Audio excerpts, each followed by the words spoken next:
سلام و درود بینندگان عزیز. برنامه اخباری آزادی را من مومین احمدی پیشکش میکنم. امروز 11 ایون است. سرخط خبرها. نشست بین المللی در دوشنبه. امامعلی رحمان گفت در 13 سال آینده تاجیکستانی دیگر خواهد شد. تا سال 2037 با کشور سبز تبدیل دادن تاجیکستان نیت دیگری ما میباشد. طالبان و روسیه، دو حکومتی که از جانب جامعه جهانی تحریم شدند، با هم دست دوستی دراز کردند. افغانستان سالهاست در روی شعار است که افغانستان یک نقطه وصل آسیای شمال و جنوب است. این را به حقیقت بدانیم.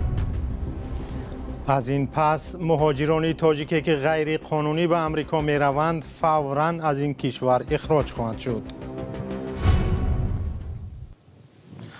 امامعلی رحمان در نشست در دوشنبه گفت که تا سال 2037 تاجیکستان را به کشور سبز تبدیل می دهند.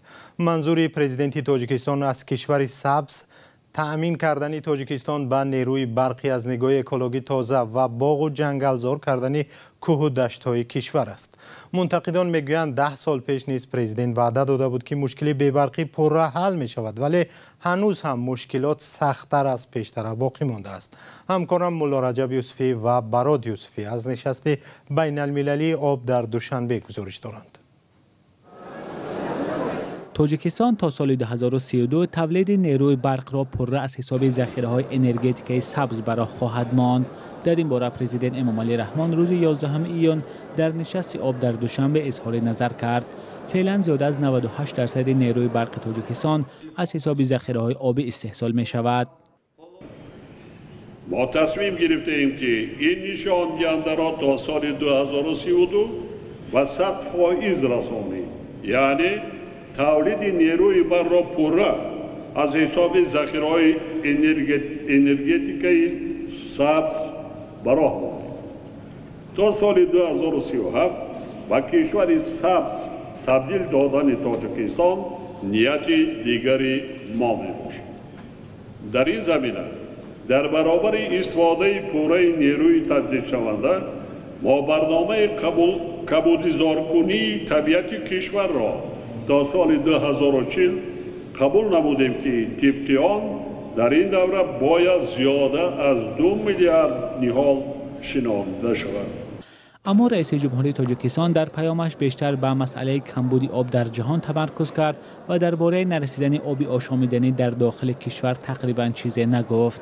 طبق اطلاع رسمی فعلا تنها 40% اهالی تاجیکستان در دهات از دسترسی کامل به آب آشامیدنی برخوردارند. زیاد از 70% اهالی تاجیکستان در دهات به سر میبرند. معیار دسترسی اهالی به آب تازه در شهرهای تاجیکستان زیاد از 80% است. رئیس جمهوری تاجیکستان درباره خطر آبشوی پریخانه صحبت کرد. طی چند سال اخیر از 13,000 پریخ کشور ما که منبع اساسی تشکل یافتن تا 60% ذخیره‌های آبی آسیای مرکزی را تشکیل می‌دهد، 1,000 عدد آن پر آب شده است. حالا که تاجیکستان کشور صنعتی نبوده، حصه آن در حجم عمومی پرتوهای گلخانه‌ای ناچیز است. شرکت‌داران این همایش از مشکل آب در سیاره، دسترسی نداشتن میلیون ها نفر به آب تازه صحبت کردند. در برآمد اکثر شرکت‌داران این نکته زیاد صدا داد که تلاش‌های جامعه جهانی باید برای حل مشکل‌ها در این بخش بیشتر گردد. If water belongs to everybody, then we have to make sure that everybody اگر آب برای همه باشد، ما باید معتقد باشیم که در قبول قرار چگونه استفاده بردن آن همه شرکت کنند. چه آب آشامیدنی، چه آب پالیزی، آب برای استفاده بهداشتی و برای دیگر نیازمندی ها. هم باید فهمند که آب را باید عاقلانه تقسیم کرد. باید این گونه نباشد که آدمان آب را تنها برای استفاده خود نگه دارند. Water is not for people to just hold for themselves. منتقدان بر اینند که چنین همایش‌ها بیشتر خصلت تبلیغاتی دارند تا عملی و هدف اساسیشان بلند بردن اعتبار تاجیکستان در عرصه بین الملل و هم تاکید بر کامیابی و اعتراف جهانی نقش رهبری آن در داخل کشور است. سومین کنفرانس جهانی در موضوع آب که با پیشنهاد تاجیکستان و کمک سازمان ملل برگزار شد تا 13 ایون ادامه می‌کند. در این همایش نمایندگان بیشتر از 100 کشور شرکت دارند. مولا رجب یوسفی، برات یوسفی، آزادی، دوشنبه. سالهای اخیر افغانستان هم تلاش دارد که در استفاده ذخیره آب و تجارت منطقوی سهم خود را توسعه بخشد. صرف نظر از آنکه حکومت طالبان افغانستان را تاکنون یگان دولت دنیا رسما اعتراف نکرده است، اکثر کشورهای آسیای مرکزی و روسیه سعی دارند همکاری ها با افغانستان را تحکیم بخشند. هفته گذشته هیئت حکومت طالبان افغانستان در فروم اقتصادی بین المللی در شهر سنت پترزبورگ روسیه شرکت کردند. روسیه که برای تجاوزش به خاک اوکراین به تحریم بین المللی مواجه می باشد، تلاش دارد طالبان را از رویخط سازمان‌های منع شده در این کشور بیرون کند. همینطور طالبان هم می‌خواهند از پای مناسب استفاده برند. تفصیلات در گزارش شهلای گلخوجه. ماموریت طالبان افغانستان با حکومت‌های قزاقستان و ترکمنستان موافقت کرده است که در غرب این کشور در نزدیکی‌های شهر هرات یک مرکز بزرگ لوجستیکی بنیاد نماید. آخر ماه می سرپرست وزارت صنعت و تجارت حکومت طالبان نوریدین عزیزی در صحبت با خبرگزاری ریترز گفت که هدف از تطبیق این لایحه تشویق صادرات و از جمله صادرات روسیه به جنوب آسیا توسط افغانستان می باشد. کشور روسیه اعلان کرد که ما 50 میلیون تن مواد نفتی را ما هدف میگیریم، روان میکنیم به کشورهای جنوب آسیا و به این برنامه ریزی دارند و زیادتر شاید راههای بدیل هم داشته باشه. ما خواستیم هر سه جانب خواست که روی موضوعاتی که ما بتانیم موقعیت هدفی که افغانستان سال هاست در روی شعار است که افغانستان یک نقطه وصل آسیای شمال و جنوب است، این را به حقیقت بدل کنیم. به قبل عزیزی مذاکرات بنیاد مرکزی لوجستیکی میان هیئت‌های قزاقستان، ترکمنستان و افغانستان 6 ماه به این سو ادامه داشت. اکنون در دوام 2 ماه آینده گروه‌های فنی سه کشور برنامه سرمایه‌گذاری و ساختمان مرکز را تهیه خواهند کرد. بنیاد مرکز بخشی از برنامه بزرگتر استفاده موقع استراتژیکی افغانستان بوده است که در میان آسیای مرکزی و آسیای جنوبی قرار دارد. اگر امروز کشور چین 100% به توافق رسیدیم که در ایران هم دلچسپی قاطع دارد که ایران، افغانستان و چین یک راه مستقل باید داشته باشند، یک راه ترانزیتی باید داشته باشند، یک راه استراتژی داشته باشند که هم خط ریل باشه، هم خط ترانسپورت باشه، سرک باید باشه و هم در لوله گاز و نفت و چیزایی که دیگر نیازمندی کشور چین است باید از این را باید عبور کنند. از زمان سر قدرت آمدن طالبان سرمایه‌گذاری خارجی به افغانستان به قدر قابل ملاحظه کاهش یافته است. بر علاوه خشکسالی‌های پی در پی وضع کشاورزی را که مهمترین بخش اقتصاد افغانستان است تباه نمود. حکومت طالبان که تا هنوز از طرف یگان دولت همچون حکومت افغانستان اعتراف نشده است، باور دارد که از حساب موقع جغرافیاش امکان دارد به مرکز ترانزیتی آسیا تبدیل یابد. ادامه برنامه. در امریکا نسبت به مهاجران غیرقانونی که در میان آنها تاجیکان هم هستند و اساساً به واسطه مکزیک به ایالات متحده وارد می شوند چاره نو اندیشیدند. بعضی از رسانه‌های آمریکایی جزئیات آن را یافتند و شرح کوتاهش را از کیومرثی عطا می‌شنویم.